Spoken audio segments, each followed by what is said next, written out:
Page 22, multiplying fractions. Multiply, state any excluded values like wholes and vertical asymptotes. So let's review the steps for multiplying fractions. You want to factor, cancel out the wholes, multiply straight across,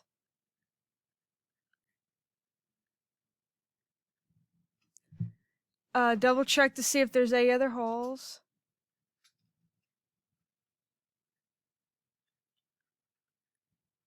And then find your vertical asymptotes. Set the denominator equal to 0.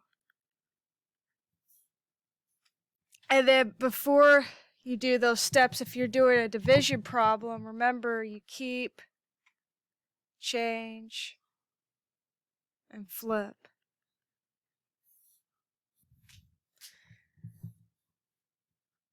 So let's look at this one right here. We have 4/15 times 10. Now I see some of y'all want to do 10 times 4 and 10 times 15. With numbers like this, the rule is we have 10 over 1. And then from there we're going to multiply straight across. There's something you can factor though before that. 4 is 2 times 2. 15 is 5 times 3. 10 is 5 times 2.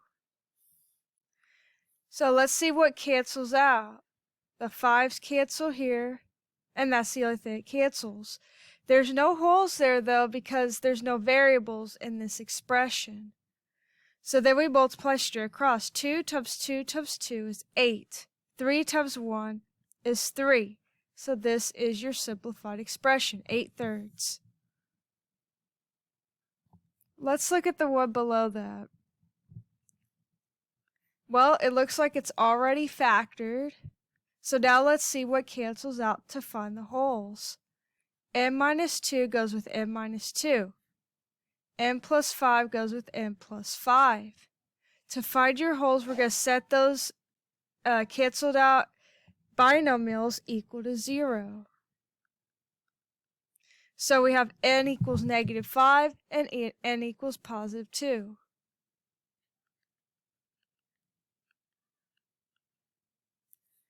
And so then you're left with n minus 2 over 10. There's no variables in the denominator, so there's no vertical asymptotes. So this is your simplified expression with two excluded values, -5 and +2.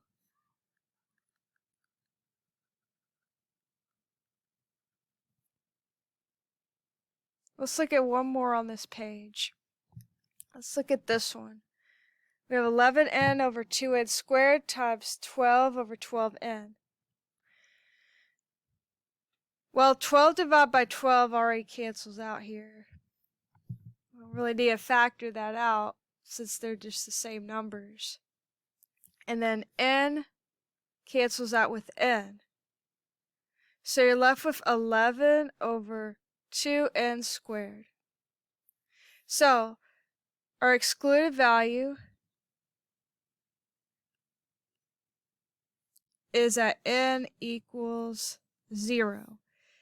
N can't equal 0 here, and n can't equal 0 in the denominator here for that vertical asymptote. If you were to graph this on Desmos, you would just get a constant flat line, a horizontal line. And holes are usually not identified on a graph. If you actually point like and click on it, it says it's undefined at 0.